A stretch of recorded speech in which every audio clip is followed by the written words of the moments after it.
Thank you so much for being here in Metro Manila Pride. Kung ako si Ryan Macasero, ako isang spoken word artist taga Cebu.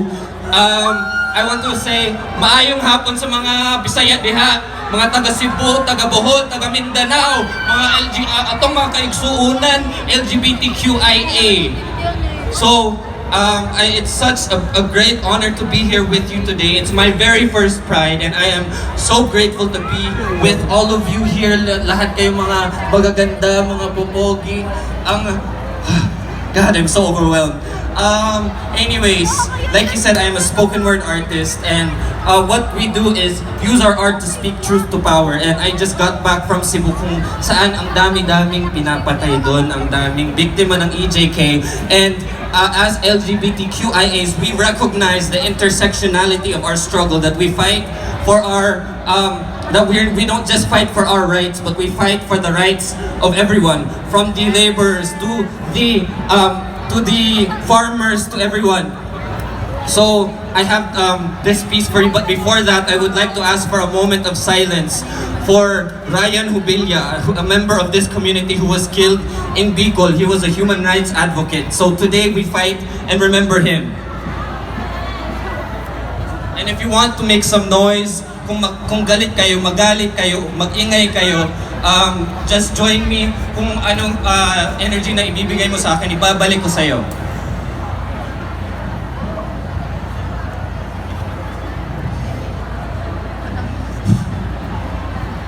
They'll be hunting for Red October while the poor, they're just waiting for this hopeless life to be over. All they want is enough money to buy some bread to eat, and while inflation puts that loaf out of reach, that man in the palace is too busy spilling more blood on the streets.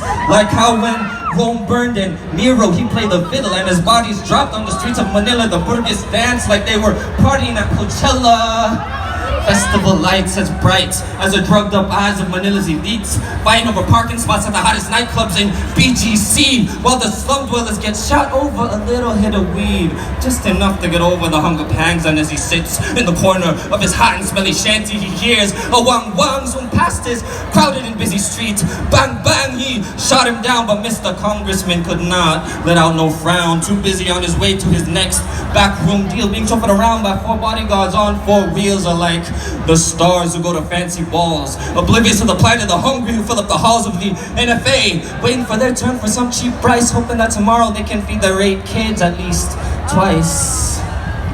But is hope much further than it seems? What'll happen to the future of our Philippines when a woman named after a Starbucks drink gets one over those who haven't slept a wink, who studied day and night only to spend the rest of their nights in a call center while their parents freeze to death overseas in European winters, or burn their skin off in the hot summers of the Middle East, foregoing family vacations and reunion feasts just to get the kids an education, while that thieving-ass family uses our money to brainwash this nation, their greed triggering a crippling stagnation, not just of the economy, but of our minds. And as they shine a light bright enough on the dead dictator, fuck you Marcos, a whole nation becomes blind in its fucking stings, that they're making so many believe they haven't stolen one thing, not one piso, not one centavo, and that their daddy was a hero and their mama a saint. But the millennials say, ha nah, you ain't, fuck you too, Aime.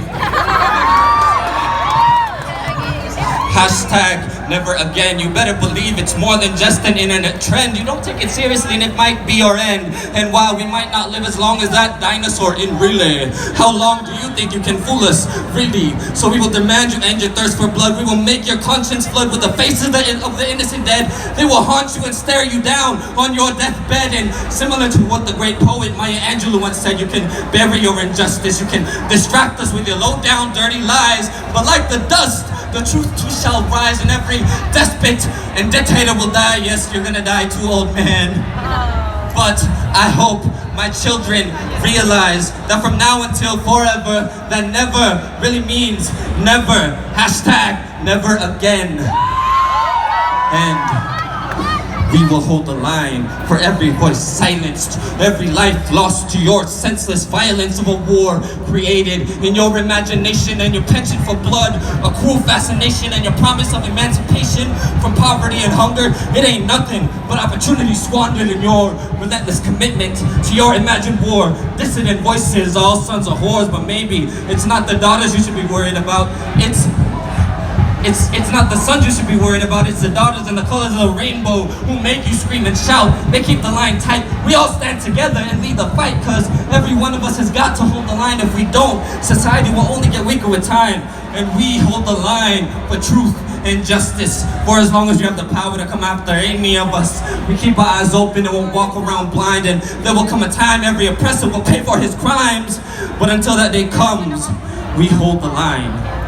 We hold the line until the bodies stop dropping, until children can go to sleep without hearing guns popping, until our leaders prioritize education for all, so that every city has more schools and libraries than malls, until farm workers can afford to eat the food they grow, and construction workers live in the skyscrapers they build and not the slums below, until no parent ever has to leave and can see their children grow, until tokhang is no longer in our vocabulary in the barangays, and not just gated villages provide inclusive sanctuary, from the Batanes mountains to the Sulu shores, when the rebels and soldiers put down their shields and swords and study war no more. Our future is still worth fighting for. Will we ever see change in our lifetime? Yes, we can, as long as we hold the line. Resist, resist, resist. Thank you. Once again, that's Ryan Macasero.